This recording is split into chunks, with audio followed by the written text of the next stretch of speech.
Thank you for joining today's UCLA Alumni Town Hall, From Walk-On to Pauley Pavilion Fan Favorite, hosted by Vice President and President-elect of the UCLA Alumni Association, Paco Retana.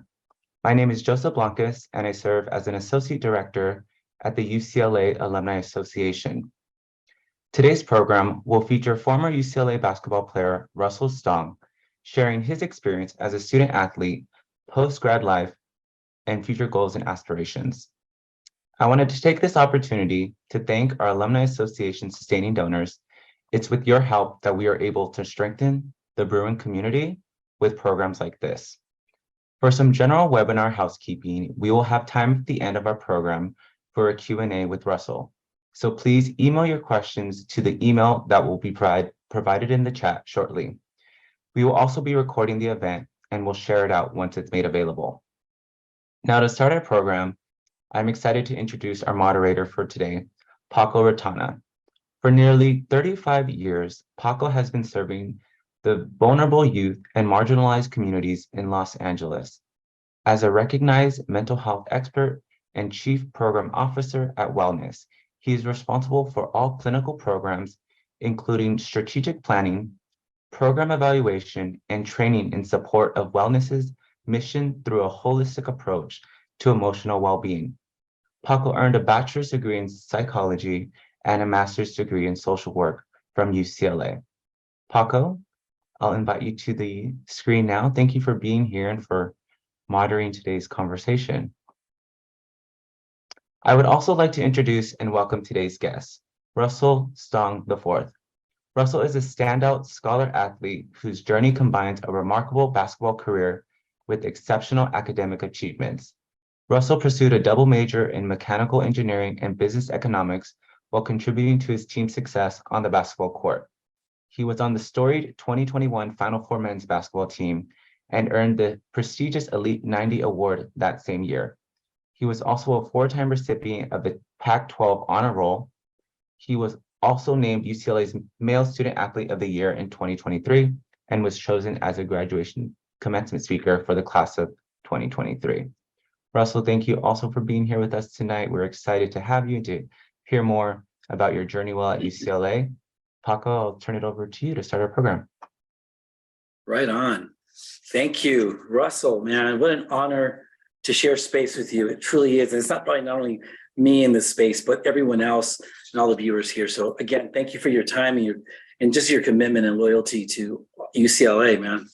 Welcome. Well, thank you. Thank you for your time. And, UCLA is the best place in the world, so it's very easy to represent well. And thank you to everybody watching, and hopefully we can have some fun tonight. Awesome, man. Thank you. Hey, we're already getting it out going on here. So right on, Russell. So I get the honor of just asking some questions. And if we were together breaking bread or in the living room, we'd be this is exactly what I have in my mind right here. So I'll go ahead and get it started, man. You're one of the most beloved Bruins in recent history, right? To step onto the court.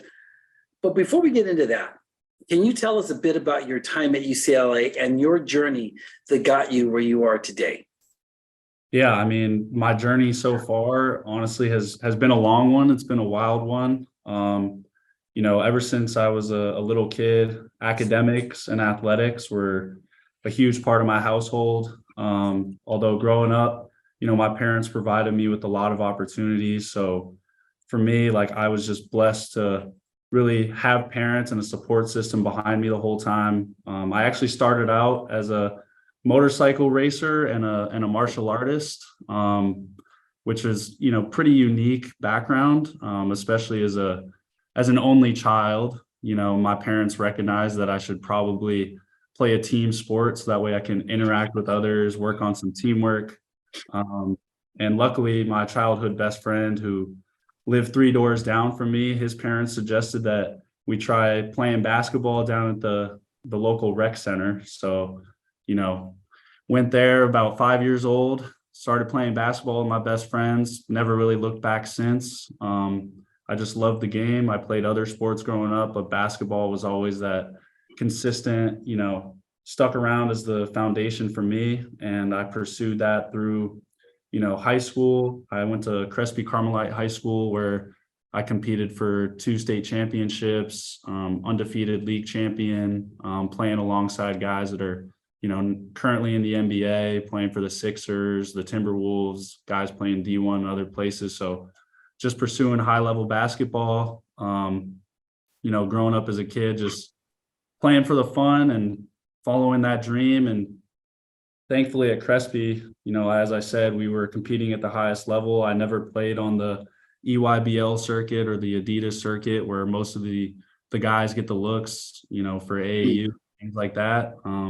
So I finished my high school career under, a great coach that prepared me well, Coach Russell White. And, he instilled a lot of the values that UCLA has in terms of working hard, the pyramid of success, everything like that. So as I was looking toward the next level my senior year, I wasn't getting the D1 attention. I wasn't getting the offers, from schools like UCLA. I was getting more of a D2, local D3 interest, which, I was blessed to have those opportunities as well. But either the schools were too small or they weren't good enough academically for me to pursue my mechanical engineering degree. And for me, I just went through the regular college admissions process. I, used my free periods in high school to write the best essays I could. And, I was very blessed, as many other kids are. The most applied to school in the country, UCLA. I fell in love with it outside of basketball. I saw the potential to be an engineer close to home. I've always heard growing up the aura around UCLA, its global presence. So for me, I came down to the final decision between my schools and I chose UCLA with or without basketball. And I went back to my coaching staff and said, it's been my dream to play at the next level. I want to go to UCLA. I know the storied program of UCLA. I know the feat that I'm going against and the challenge that I'm willing to accept. And I told him I'm going to try to do everything I can to make the team. And as I mentioned before, a lot of my teammates were getting recruited at that high level. So thankfully we had the contact for, at the time, was Coach Alford and Coach Dwayne Broussard. They were still the coaching staff at the time. I got Coach Broussard's number and, call it harassment, call it whatever you want, but I was, sending him texts all the time, setting up meetings, and they kept trying to tell me no. They kept telling me, I could be a student manager, I could be a video coordinator. And I told them straight up, I want to be a player for the UCLA men's basketball team. And I just went through that process of trying to work out. But school rolled around, my freshman year came around and I still wasn't on the team. So I started at UCLA, living in Hedrick Summit as an engineer, 2 of my best friends now. But yeah, I joined engineering clubs and I was fully immersing myself in becoming the best UCLA engineer I could be, because, if I wasn't going to make an impact on the court, it was, I knew I was going to make an impact somehow.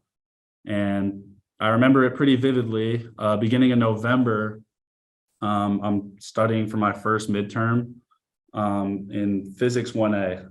And I was studying in Powell Library, really in the thick of the books, drawing some free body diagrams, really studying hard. And I just see a call, my phone starts buzzing and it's Coach Broussard out of nowhere. And, he says, "Hey, Russ, we need you at practice tomorrow."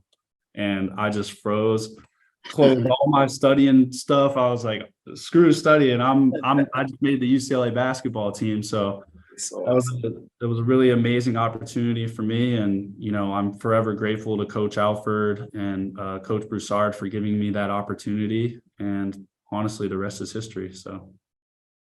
Wow, that is awesome. And part of it is your skills, your talent, your perseverance, being at the right place at the right time and always knowing you're going to get somewhere. So thank you. That's awesome for sharing that. I'm compelled because you identified certain, I'm using the word mentors. Yeah. I'm just curious here, the role, you mentioned your parents and family, right? What role did your parents and family have in this, as you're talking about your journey coming into UCLA as a freshman, as a student athlete? I'm hoping that you can pepper it in there with some your parents and your family? How did you bring them in the fold here? Yeah, so my parents are always in the fold. As I mentioned, being an only child, my parents are some of my best friends that I have, some of my first friends, obviously. And, they have just always been a constant support system. They've supported every decision I've really made, as long as I can provide, logical reasoning behind it. And so really they've always been in the fold. But for me, they also understand that at the end of the day, I'm a man and I got to be a man and make things happen for myself. So they're going to provide me with the opportunities and the platform to do the best that I can. And it's really up to me to make the most of it. So for them just to really be there, showing their love for me, supporting me every step of the way.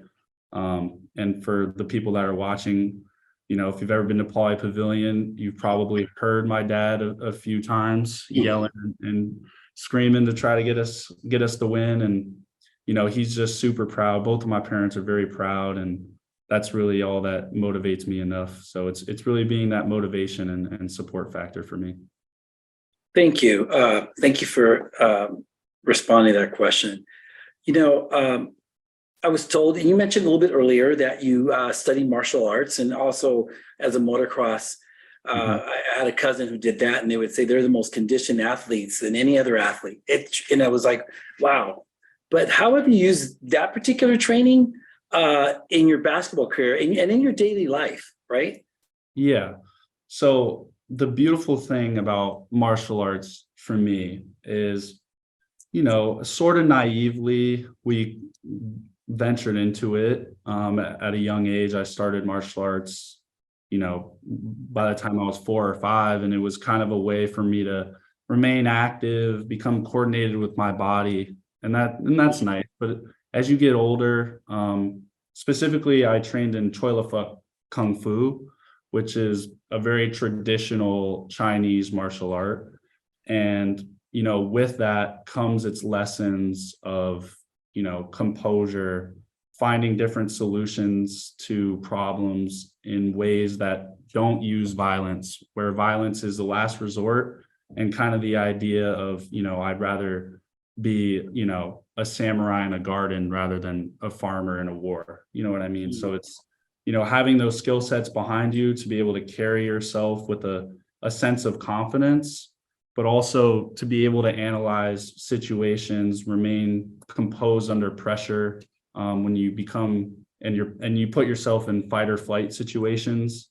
And I was, again, fortunate enough to be a part of some instructors that are very world renowned, straight from China, and created their studios out here in mainly Northern California. And then my particular instructor migrated down to Southern California, where I met him. And he opened the doors for me in terms of martial arts. I also went on to study Brazilian Jiu-Jitsu. I did some mixed martial arts training, which, encompasses Kempo, Muay Thai. But with all of those different arts, aside from the physical nature of it, it's really what I carry with me are the lessons of, remaining composed, staying focused, and just carrying yourself and representing a whole culture. Like, not only are you representing a sport, but martial arts in Asian cultures is very, very prevalent and, very innate and inherent for everybody in that culture. So it's also adapting to that and realizing, you're representing something a lot bigger than yourself, although you're just an individual on a mat or, sparring against somebody else. So it's really those lessons that I bring with me and try to continue to use. Wow. Very important lessons, man.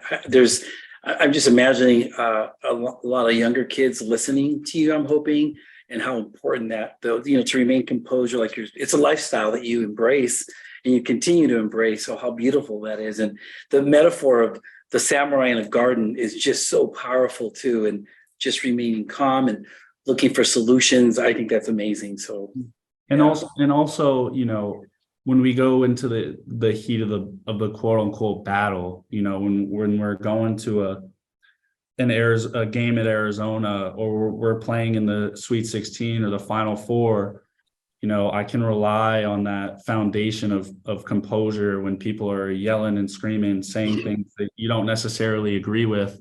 It's to really, find your self-center, and that self-center can also extend beyond yourself and to your teammates and your team and what you represent as a whole. So it's really bringing those lessons to fruition. Yeah. That is awesome. Back in the day, they used to call it don't have rabbit ears, right? Tune that out.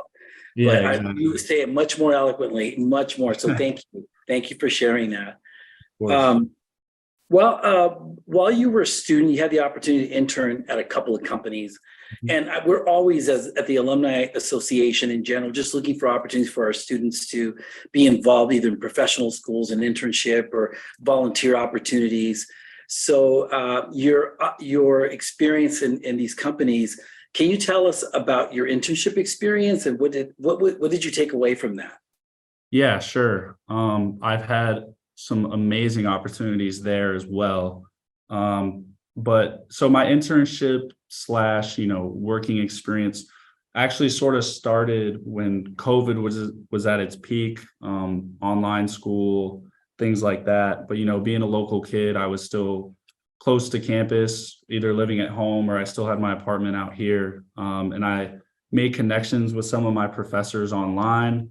And I was actually granted a undergraduate research position my third year. So I was able to utilize a lot of my engineering background with Professor Cavapor.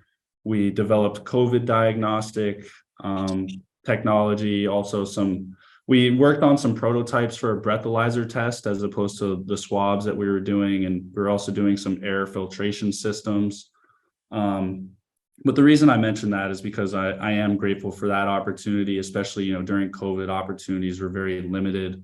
And also connecting with professors outside of the classroom is also an amazing thing. And I recommend that for any, students listening. But yeah, that really kickstarted my professional, opportunities there. Because with basketball, usually in the summer, our time is taken up. And with COVID, things were a little bit awkward, but I was given that opportunity. And then the following summer, again, through actually an alumni connection, he was linked to the basketball team a little bit. And I had met one of my classmates. She was a chemical engineer. And she introduced me to her dad, who worked for Raymond James, which is a wealth management group. So I worked for them as part of their athlete division, where, with my connections to basketball, I was pretty useful in terms of bringing them new clients, but also meeting with the families and speaking from an athlete's point of view and expressing the importance about, investment, portfolio strategies, saving your money as you go to the MBA or beyond, and creating those presentations. And it was also a great introduction for me to start making corporate deals, brand partnerships, and also beginning to look into the NIL space, because that's when that sort of started emerging. So great opportunity there. And they were super flexible for me, being a student athlete, having to commit a lot of practice time, especially during the summer. They worked a lot around my schedule, and I was able to go out to their facilities for a couple weeks and work out and be with them and out in the East Coast. So again, they really provided me a great opportunity there to introduce me to wealth management. And then most recently, this most recent summer was, a full, this is what I considered my full internship. It wasn't hybrid, wasn't online. I went out to basically the Philadelphia area. I was actually, in Mount Laurel, New Jersey, Maple Shade, New Jersey, if anybody's familiar, but, I just say Philadelphia so that people know where it's at. But yeah, so I worked for Holman Growth Ventures, which is basically a corporate venture capital investment sidearm to a actually very large automotive company. They're Fortune 500 size, but they're privately held. family owned, and they make a lot of their revenue through car dealerships and fleet management, things of that nature. But anybody that's listening, hearing Holman, I didn't know who they were either. And that brings me to an actually pretty funny story about how I met my boss at the time. His name's John True, and he's actually a UCLA alumni as well. And he lives out on the East Coast. He lives in Pennsylvania. But last year, if you can recall, we played a game at Maryland. And just for the record, this is a story he tells me. If it's true, I don't know. So we were playing a game at Maryland, and last minute he's like, "Oh, I should probably buy some tickets. I should go to the game. The Bruins aren't really out here too much." And so he bought some tickets, and his tickets happened to be in the parent section. He saw people wearing the Hawkes jersey, the Stong jersey. He's like, maybe I should talk to these people. And, my dad had that covered because he's a very social guy. He can talk to anybody, relate to anybody. So I'm not surprised when they chalked up and started talking about what I was trying to do, things of that nature. And my boss, he says, I run a automotive company, or I run the venture capital arm of an automotive company. And my dad said, "Oh, well, my son's studying to be a mechanical engineer and business economics, double major. He wants to get into autonomous systems." And my boss said, "Oh, well, we can do both over here." And so his contact was passed along, and honestly, the rest is history. And while I was over there, I did venture capital investment, and I tried my best to marry both engineering and economics. We had several companies ranging from robotics to artificial intelligence, energy, electrification. And basically what I did was I met with founders, I met with CEOs, and they came to us with their, pitch. If you've ever seen Shark Tank, it's a very glorified version of what's going on there. And, they come to us, pitch their product, and I'm really just evaluating, is this team capable of executing their vision? Do they have the drive? Do they have the passion to really execute what they're saying they can?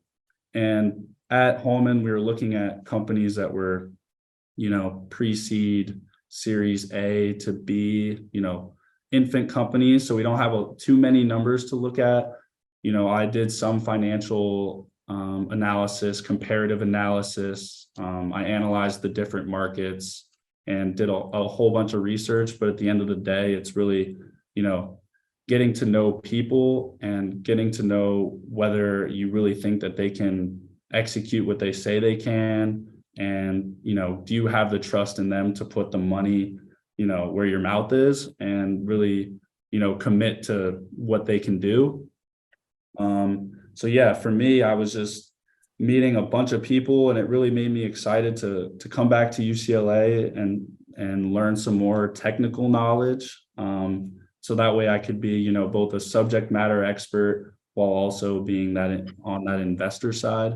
But yeah, it was definitely once in a lifetime opportunity. I couldn't have asked for anything better out of an internship. I expanded my, East Coast network. As I mentioned, I was born and raised in SoCal. So a lot of my connections were out here, UCLA, but I have a lot of family back East. And, I visited, but I had never spent, a full 2 months on my own, doing my own thing out there. So it was just really a great learning experience for me, and opened my eyes to the possibilities of my future. And yeah, it was really awesome. Wow. Sorry to rant. I know that was a lot. No. As you're talking, I was like, oh my God. Great. I mean, you talk about relationship building, right? So that's almost like a DNA that you have because of your family and your dad, so to speak, right? And then your business acumen, you're growing your business acumen, and you're going to be a fiduciary on a board one day, sooner than later. So that what an awesome experience. And you're trying to blend your engineering, and not trying, actually blending in economics and engineering together. So good, that's amazing. And then you're just as excited and passionate about it as when you're all dribbling a ball somewhere, right? So I want to honor one of the questions that came up which is related to your internship. So thank you for sharing.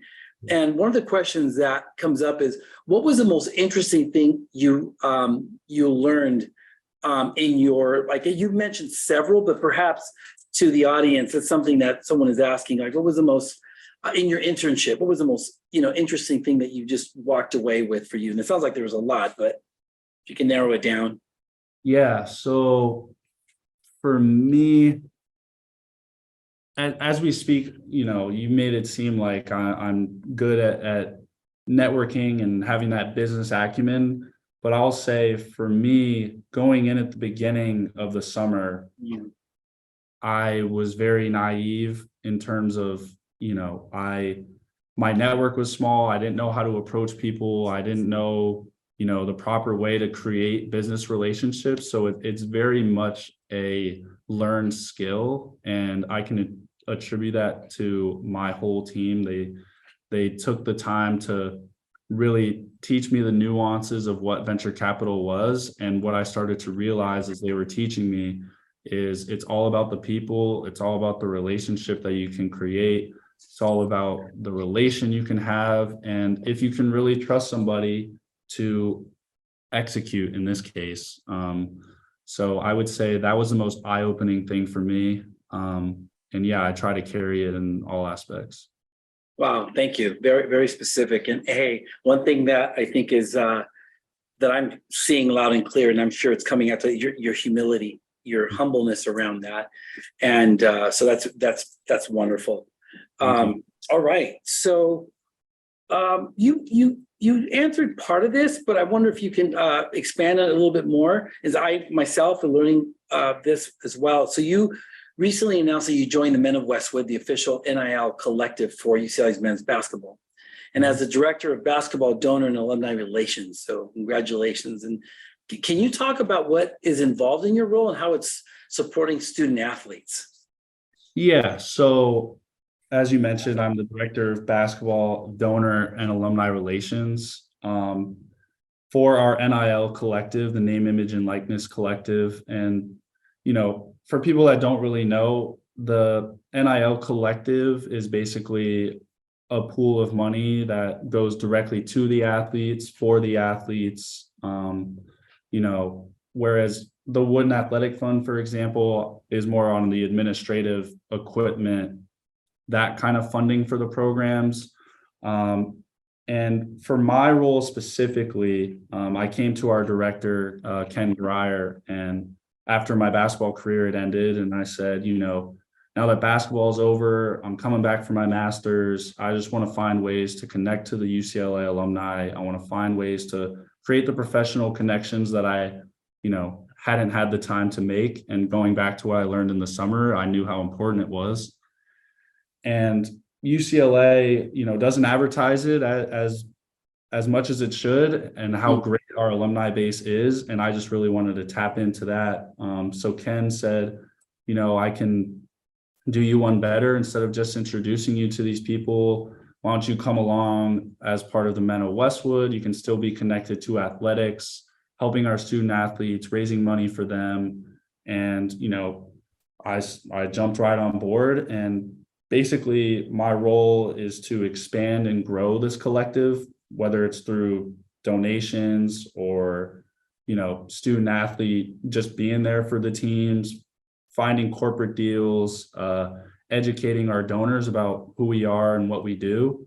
And our collective is endorsed by UCLA. Martin Jarman's pretty involved. Coach Cronin is heavily involved and was a part of my recruitment into my role now, because I spoke to him as well and said, how can I help UCLA athletics? How can I help our basketball team compete in this wild west of name, image, and likeness, and paying players to come to universities now? And, now I'm just constantly looking for ways to connect and find the next best opportunity for our student athletes. And like I said, the money that we raise and the deals that we create with different corporate brands go to the athletes, for the athletes, and it's used for recruiting. It's used for students who are lower income, like the athletes are lower income and, are trying to look for ways to make money, things of that nature. So, but at the end of the day, for me, my role is about the people staying included in athletics in some way. Now that I'm not playing, at least I can make a contribution in terms of helping our teams compete at the highest level and getting the best players in the country and now even the world. So beautiful. Wow. There's I sometimes will use a word, an old soul, someone who's been around for a long time, and you carry that with you. So I wanted to put that out there. So just thank you for your words. And I'm going back to a question that's coming in from on the chat, and it's related to academics and what you're doing and how you juggled. So the question is, how are you able to juggle your studies for a double major with your basketball commitments, right? And I think that all of us are like, who is this guy? Like it's Russell Stong. So that's why. So how did you do that? That's what the question from one of the chat. Sure. I actually get that question a lot, like even just around campus in class today, people ask me, how do you do it? Especially, now that I'm a master's pro, like, how do you do it? For me, it's just sort of been an innate thing growing up. I've always had academics and athletics as a part of my life. I've always had after school activities, but I've always made it a priority to succeed in the classroom. And it's definitely a learned skill. Time management, I take great pride in my time management. I can credit that to my mom specifically, but both of my parents, are great time managers. They have a lot on their plate.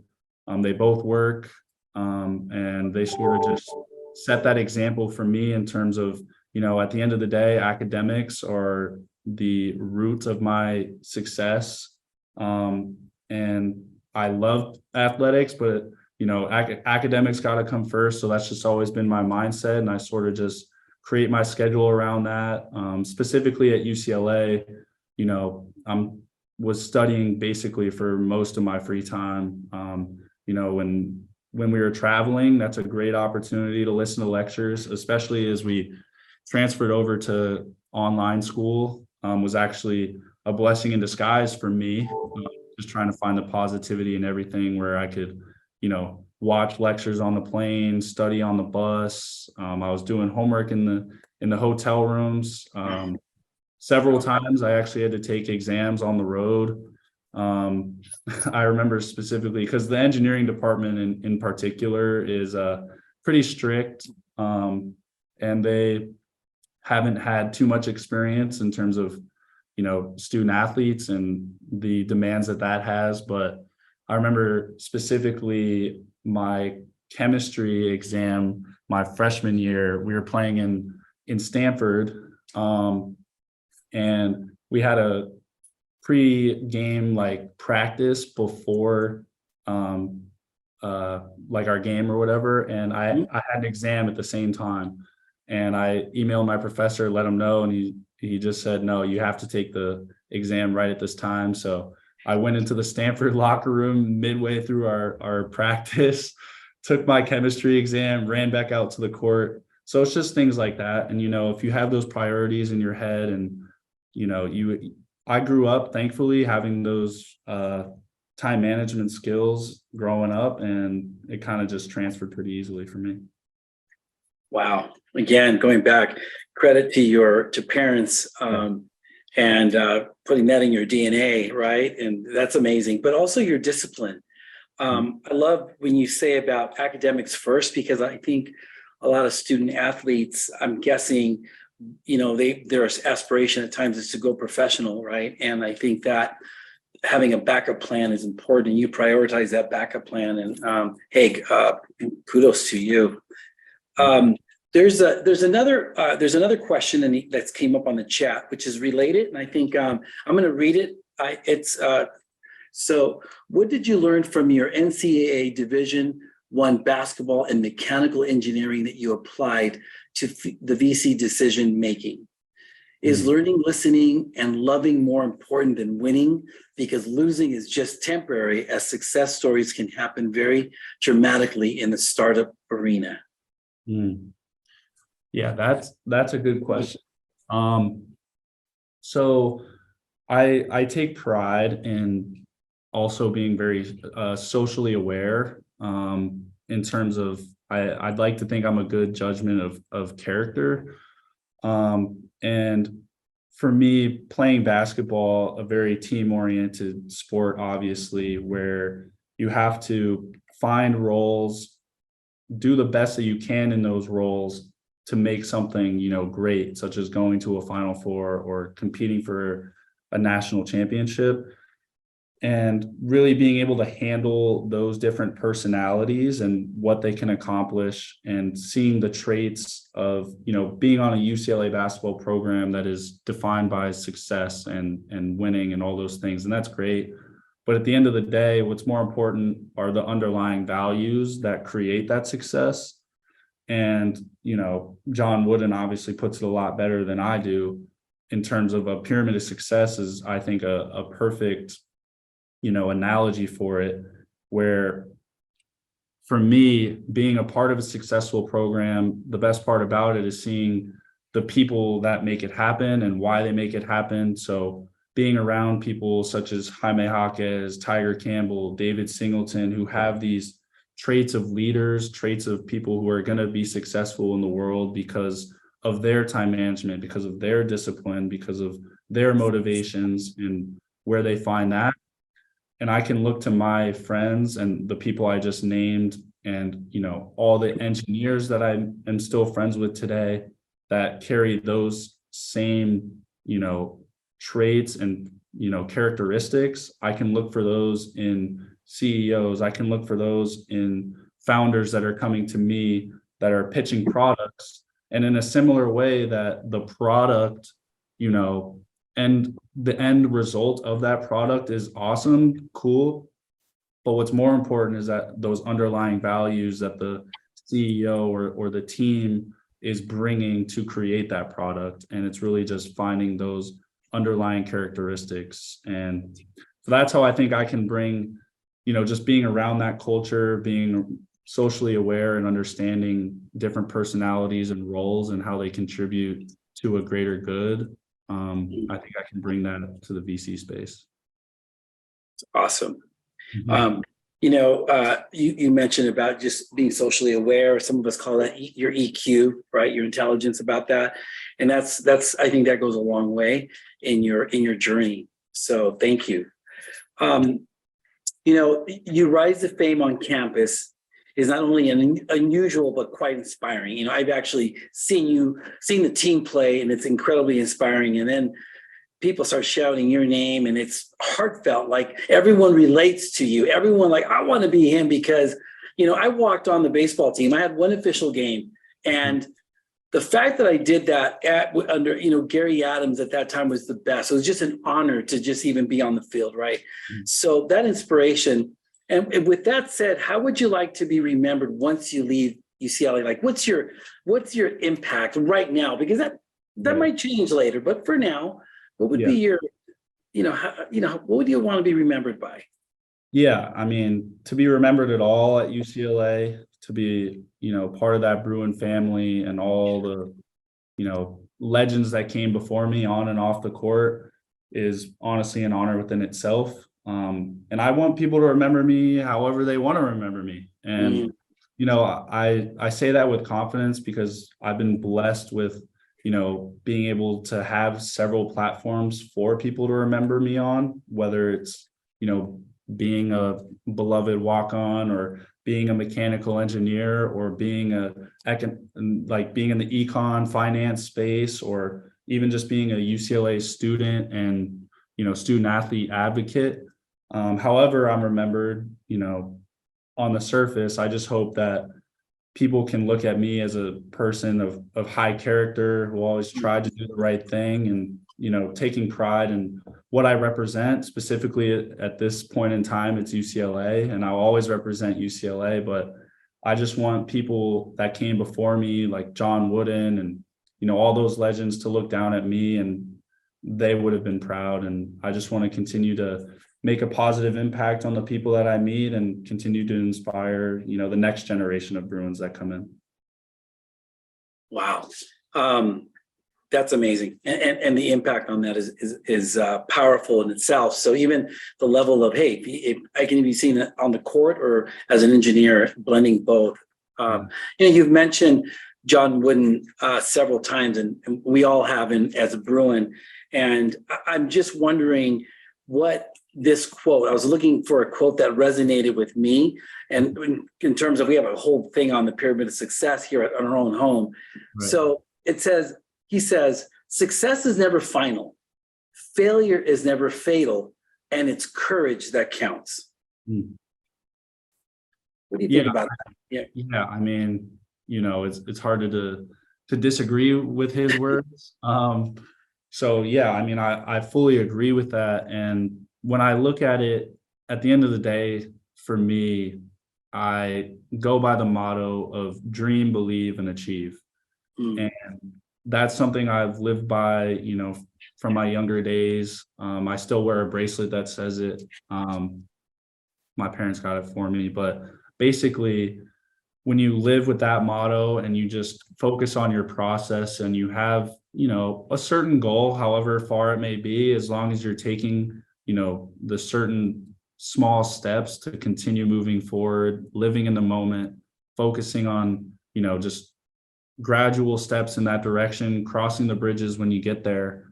And, that success is never final, because you're always striving for more and you're always just living in the moment to be the best person that you can be. And failure is never fatal, because you continue to learn from it and contribute to the steps in the future. And that's really all you can do, and keep being courageous. Beautiful. Wisdom, medicine being dropped, as I always call it. That's what you're dropping right now, man. Hey, that kind of leads into, there's another question, but before we get to the question on the chat, kind of leads what you're talking about. And you mentioned this a little bit already, but if you can share with UCLA alumni that are on here, in which they can support former student athletes like yourself, as well as future generations of Bruins. Yeah, I think the biggest thing for alumni to do is to just continue to be passionate, continue to be present. And what I mean by that is, don't be afraid to show up to an event. Don't be afraid to cheer fanatically for your favorite team or your player, or, stay connected to the Alumni Association. They have a great mailing list, and they, even I get all the updates, and I look at the different events and say, oh, wow, I'd love to be a part of that. And with that being said, make yourself known. Like, don't be afraid to reach out. At the end of the day, all of us student athletes, we're all just people at the end of the day, kids that want to learn from any avenue. I know I'm speaking for myself, but the students that I meet at UCLA, they want to be lifelong learners, and they want to meet new people, and they want to have these opportunities. So that way they can make the most of them. And I personally, I love to hear from alumni. Other athletes that I've talked to, other students that I've talked to, all want to talk to alumni. Career fairs are good opportunities to meet them. And for me, knowing as an athlete, it's hard to come by internships, things like those professional experiences. So if you're able to provide, a weekend or a week for athletes to, come see what you do for work, or, share a certain experience with them, I think that goes a long way. And, as part of the men of Westwood, if the experiences aren't the things that you're really looking for, I don't want it to be a promo or anything, but obviously you could donate to the men of Westwood and make a direct contribution there. And, we host events, and we're a part of the Westwood NIL exchange event, which is coming up on, I think it's October 19th. So we'll have a table there. If, you guys want to talk to me in person, I'll be around there. But yeah, we offer experiences through that to remain have some direct access to the athletes, some VIP stuff going on over there. But, at the end of the day, I met alumni that gave me opportunities in terms of my internships. And, the story that I told about John going to the Maryland game, you never know what can happen if you just show up, be there, be a part of UCLA. And honestly, don't be afraid to reach out in any way possible. LinkedIn is a great thing too. Also learned that in my internship. I bolstered my LinkedIn and it has worked magic for me. There you go. So yeah, it's just, like I said, just being there, being present, and not being afraid to go to some events too. That's awesome. Hey, absolutely no shame in you putting in a plug, because as you mentioned earlier, UCLA is the best place in the world. And I truly believe that. I know you believe that. So staying connected, your ability, your desire to stay connected. I love the fact that let's provide internship and opportunity. Sometimes it's just a week of just meeting a potential mentor, somebody that give you an opportunity for a career is amazing. So thank you. I'm going to ask you there's a couple of questions, fun questions in here. And that is, the first question is from the audience: who was the most talented player you played against, or who was the toughest person to guard? Oh, wow. Okay. Well, for me specifically, as probably all of you know on here, my minutes were very limited. So when I started my senior night for when we played Arizona, I would have to say that probably, Kirk Creaso was one of the harder guys that I've personally ever guarded. I'm trying to think back. Oh, what's his name? Oh, Terrence Shannon on Illinois. I know we don't like to talk about T-Mobile Arena. I don't, because, for my class, it was a little bit cursed. We lost, majority of our games there, but Terrence Shannon on Illinois torched us for 30.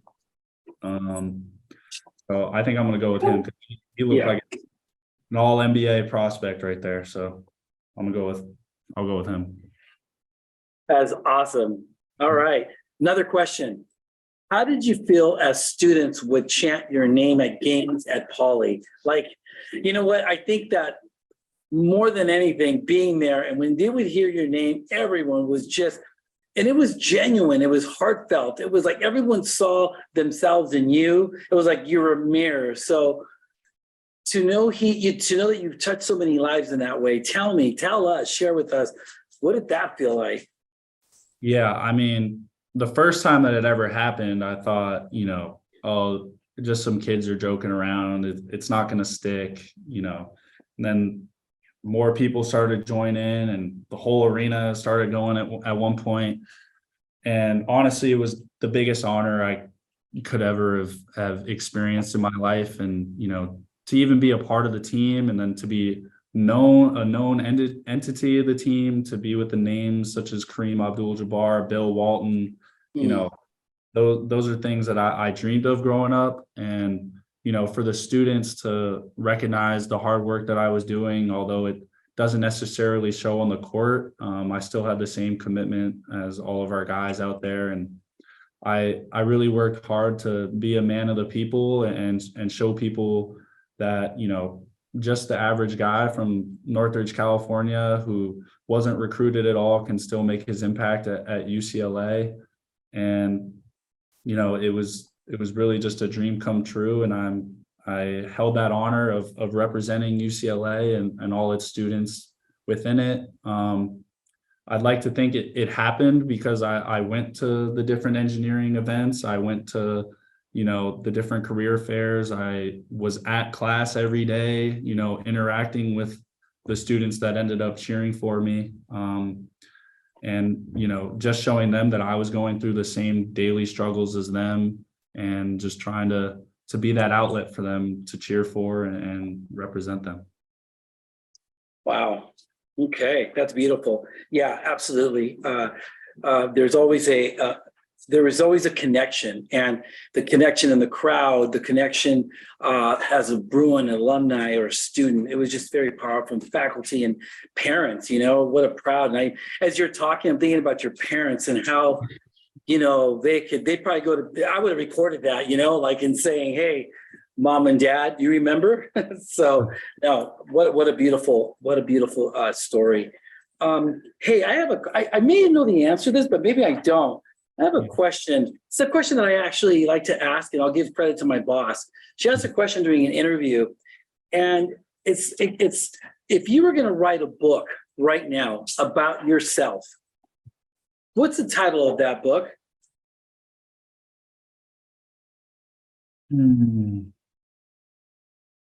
That's a great question. And my boss will be happy I asked you. Yeah. pressure situations of an interview, I guess. Yeah, there you go. And so it's about me, like up to right now. You just wrote a book. You're looking for a title based on what you've shared today. Like, yeah, what would you title that? The first thing that's coming to mind is the mayor of Westwood. Yeah, that's all I got right now. That's good. I love that.